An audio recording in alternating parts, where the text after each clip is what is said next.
আমাদের আসলে সত্যিকার অর্থে বলার মতো ভাষা নেই। মুগ্ধ যে এই নৃশংস ঘটনার বলি হয়েছে একটা সোনার টুকরো ছেলে ছিল।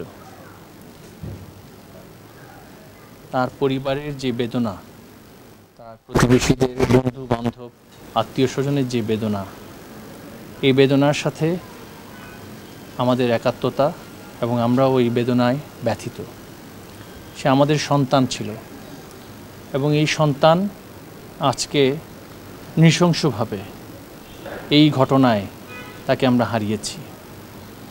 অনেক প্রশ্ন আমাদের মনে, কিন্তু সবার আগে যেই কথাটি বলতে চাই সেটি হচ্ছে মুগ্ধের মতন যেই সন্তানরা এই ভয়াবহ নৃশংসতার বলি হয়ে আজকে আমাদের মধ্যে নেই, এর বিচার আমরা চাই।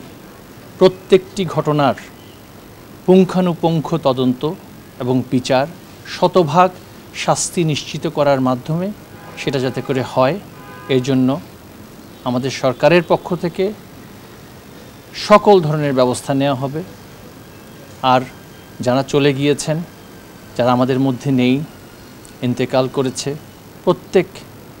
প্রত্যেকের সকল ধরনের ব্যবস্থা নেওয়ার জন্য, বিশেষ করে আমাদের যারা শিক্ষার্থী, আমাদের শিক্ষা মন্ত্রণালয়ের পক্ষ থেকে আমরা সকল শিক্ষার্থীদের সাথে, পরিবারগুলোর সাথে যোগাযোগ স্থাপনের চেষ্টা করছি এবং আমাদের পক্ষ থেকে শতভাগ সকল ধরনের সহযোগিতা অব্যাহত থাকবে।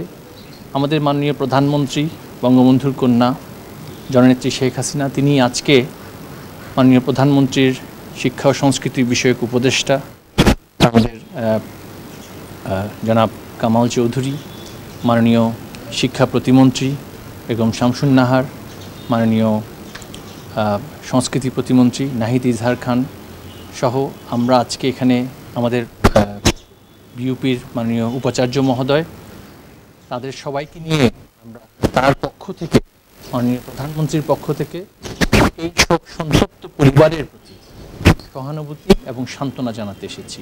ভাষা আমাদের নেই, কিন্তু বেদনা আমাদের আছে। আমরা তাদের সাথে এই বেদনায় একসাথে ব্যথিত। আমাদেরও অনেক পরিবারবর্গ, আমাদের স্বজন আমরা হারিয়েছিলাম। আমাদের রাজনৈতিক নানান প্রেক্ষাপটে এই স্বজন হারানোর বেদনা আমরা এবং বিশেষ করে মাননীয় প্রধানমন্ত্রী, বঙ্গবন্ধুর কন্যা, তার চাইতে কেউ বুঝে বলে আমি মনে করি না। পুরো পরিবার বঙ্গবন্ধুর সেভাবে হত্যা করা হয়েছিল তখন, এবং সেই নৃশংসতা, সেই বেদনা তিনি আজও বহন করছেন এবং প্রত্যেকটি পরিবারে আজকে এই ঘটনার মধ্যে দিয়ে যারাই প্রাণ হারিয়েছে, আমরা প্রত্যেকটি ঘটনার যথাযথ বিচার করার জন্য বিচার বিভাগীয় তদন্ত কমিশন করা হয়েছে এবং আমরা প্রত্যাশা করি, যেহেতু এটি নিরপেক্ষ বিচার বিভাগীয় তদন্ত, প্রতিটি ঘটনার এক একটি নথি হবে, প্রতিটি ঘটনার এক একটি তদন্ত হবে এবং যারাই এর জন্য দোষী তাদের সকলের বিচার করতে হবে। আমরা কি দেখেছি? আমরা দেখেছি একদিকে হচ্ছে ঘোষণা, আরেকদিকে হচ্ছে ঘটনা। ঘোষণা হচ্ছে একরকম, ঘটনা হচ্ছে আরেক রকম। এই কাজের মধ্যে তো শিক্ষার্থীরা থাকতে পারে না।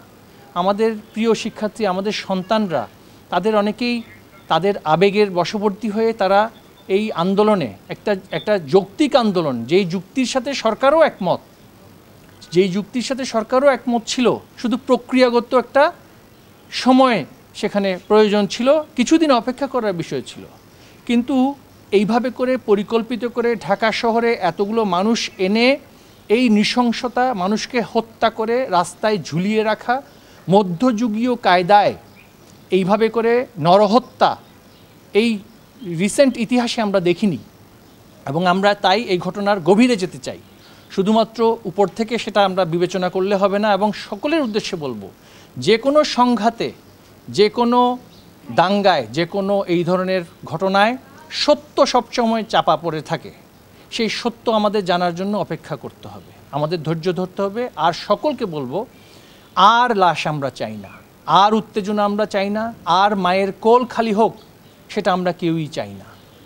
উত্তেজনাকে আগ্রাসনে পরিণত করে মায়ের কোল খালি করার যেই লাশের রাজনীতি, সেই লাশের রাজনীতিকে বাংলাদেশ থেকে বিতাড়িত করতে হবে।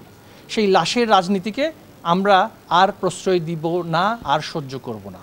তাই আমরা বলছি যে সরকার, প্রশাসন, সকলে মিলে এই ঘটনায় প্রত্যেকটি বিষয় আমরা বাইরে আনতে চাই। আর আমাদের সন্তানদের উদ্দেশ্যে বলতে চাই যে আমরা তাদের সাথে থাকব, তাদের সাথে আছি, তারা কারো প্রতিপক্ষ নয়। আমরা কিছু কিছু জায়গায় অভিযোগ পাচ্ছি যে কিছু কিছু জায়গায় প্রশাসনিক হয়রানি বা আইনগত হয়রানির একটা আলোচনা এখানে এসেছে। আমরা প্রত্যেকটি ঘটনায় যেই সমস্ত শিক্ষার্থী যদি কোনোভাবে হয়রানির শিকার হয়ে থাকে, আমরা বলবো আমাদের সাথে অবশ্যই যোগাযোগ করবেন। আমরা সকল আইনগত সহযোগিতা এবং প্রক্রিয়াগত সকল সহযোগিতা দিব। আর আমাদের প্রিয় মুগ্ধ, শহীদ মুগ্ধ, সে একজন অরাজনৈতিক ব্যক্তি ছিল। তার মধ্যে যুক্তি ছিল, তার মধ্যে নিরপেক্ষতা ছিল, তার মধ্যে সৃষ্টিশীলতা ছিল। সে আমাদের তথ্য প্রযুক্তি মন্ত্রণালয় থেকে পুরস্কৃত ছিল, ফ্রিল্যান্সার ছিল, নিজে স্কাউট করত এবং সে নিজেই নিজের আয় সে বহন করত, পরিবারকে পরিচালনা করার জন্য সেখানে সে কন্ট্রিবিউট করত, নিজের শিক্ষার দায়িত্ব তার নিজের হাতে ছিল।